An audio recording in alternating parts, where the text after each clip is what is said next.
Megha kitchen में काम कर रही है और कमला आंटी के लिए चाय बना रही है। दोनों बहुत खुश हैं और घर में शांति का माहौल है। अचानक बाहर एक ऑटो रुकता है और श्रुति रोते हुए अंदर आती है। उसके हाथ में ढेर सारे सूटकेस हैं और चेहरा उतरा हुआ है।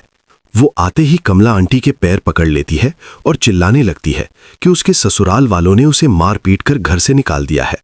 अंकल और आंटी इमोशनल हो जाते हैं और उसे तुरंत अंदर बुला लेते हैं। मेघा बेचारी पानी लेकर आती है, पर श्रुति उसके हाथ से ग्लास झटक देती है और रोने का नाटक शुरू रखती है। अगली सुबह मेघा सबके लिए नाश्ता बनाती है। जब वो डाइनिंग टेबल पर सारा सामान रखने जाती है, श्रुति मौका देखकर किचन में घुसती है। वो देखती है कि सब्जी तैयार है। वो तुरंत एक मुट्ठी नमक और लाल मिर्च सब्जी में उलट देती है। जब अंकल पहला निवाला खाते हैं, उनका गला जलने लगता है। श्रुति तुरंत बोलती है कि मम्मी देखो, भाभी को मेरे आने से इतनी तकलीफ है कि वो हमें धीरे धीरे जहर दे रही हैं। कमला आंटी पहली बार मेघा पर चिल्लाती हैं और उसे किचन से बाहर निकाल देती हैं। दोपहर में श्रुति अपनी माँ यानी कमला आंटी के पास बैठती है और उनके पैर दबाने लगती है। वो उन्हें बोलती है कि मम्मी, आपकी बहू ने तो पूरे घर पर कब्जा कर लिया है। आप देखती नहीं कि वो कैसे बड़े बड़े पार्सल मंगवाती है, और आपके पास तो एक ढंग की साड़ी भी नहीं है। वो कहती है कि भैया की पूरी कमाई मेघा उड़ा रही है और कल को ये आपको और पापा को वृद्धाश्रम भेज देगी। कमला आंटी के मन में अपनी बहू के लिए नफरत पैदा होने लगती है और वो मेघा से बात करना बंद कर देती हैं। श्रुति को पता है कि जब तक मेघा घर में है, वो प्रॉपर्टी अपने नाम नहीं करवा पाएगी। वो दोपहर में जब सब सो रहे होते हैं, कमला आंटी की कबर्ड से उनका सबसे महंगा सोने का कंगन निकाल लेती है। वो कंगन लेकर मेघा के कमरे में जाती है और उसके कपड़ों के ढेर के नीचे छुपा देती है। शाम को जब आंटी तैयार होने के लिए कंगन ढूंढती हैं तो उन्हें नहीं मिलता। श्रुति पहले से ही तैयार बैठी होती है हंगामा करने के लिए। श्रुति पूरे घर को सर पर उठा लेती है और बार बार मेघा के कमरे की तरफ इशारा करती है कि चोरनी वही हो सकती है। अंकल गुस्से में आकर मेघा का कमरा चेक करते हैं। जैसे ही वो कपड़े हटाते हैं, सोने का कंगन चमकता हुआ बाहर निकल आता है। सबके होश उड़ जाते हैं। अंकल मेघा को चोर बोलकर चिल्लाते हैं। कमला आंटी गुस्से में आकर मेघा को थप्पड़ मारने के लिए हाथ उठाती हैं, लेकिन इस बार मेघा उनका हाथ हवा में ही पकड़ लेती है। पहली बार अपनी आवाज ऊंची करती है और कहती है कि बस बहुत हो गया, अब इस घर में सच्चाई का तमाशा होगा और झूठ का पर्दा गिरेगा। मेघा तुरंत अपना बैग उठाती है और कहती है कि मैं ये घर छोड़कर जा रही हूँ, लेकिन मैं चोर नहीं हूँ। दरवाजे पर पहुंचकर वो रुकती है और श्रुति की आंखों में आंखें डालकर बोलती है कि तुमने मेरे रिश्ते पर वार किया है ना, अब मैं तुम्हारी हर चाल का पर्दाफाश करके रहूंगी। मेघा बारिश में निकल जाती है और पीछे श्रुति एक शैतानी मुस्कुराहट के साथ खड़ी होती है।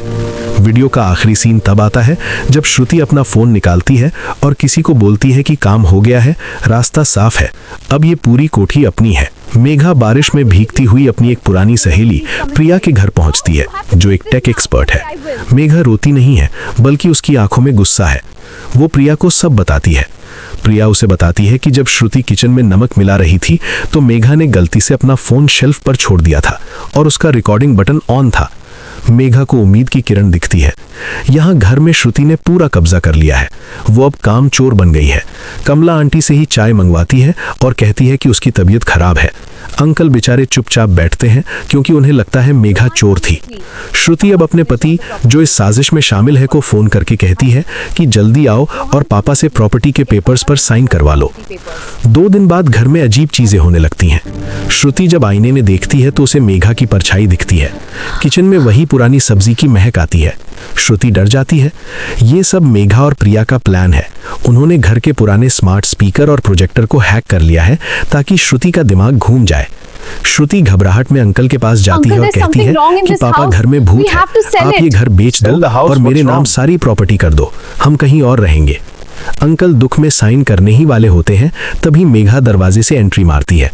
श्रुति चिल्लाती है, तुम यहाँ कैसे आई चोर? मेघा खामोशी से अपना फोन निकालती है और बड़े टीवी स्क्रीन पर कनेक्ट कर देती है। पूरे परिवार के सामने वो वीडियो चलती है जहां श्रुति किचन में नमक और मिर्च मिला रही है, और फिर वो सीन भी जहां वो कंगन चुराकर मेघा के कपड़ों में रख रही है। सबसे बड़ा झटका तब लगता है जब श्रुति की वो कॉल रिकॉर्डिंग बजती है। काम हो गया है, रास्ता साफ है, अब ये कोठी अपनी है। कमला आंटी की आंखों से पर्दा हटता है। वो रोती हुई मेघा के पास जाती हैं और उससे माफी मांगती हैं।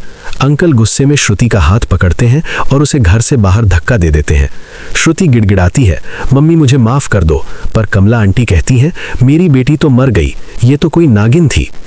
मेघा और कमला आंटी एक साथ किचन में चाय बना रही हैं, बिल्कुल पहले की तरह। बाहर बारिश हो रही है, पर इस बार घर के अंदर सुकून है। मेघा कैमरा की तरफ देखकर मुस्कुराती है और कहती है कि रिश्ते विश्वास से बनते हैं, साजिशों से नहीं।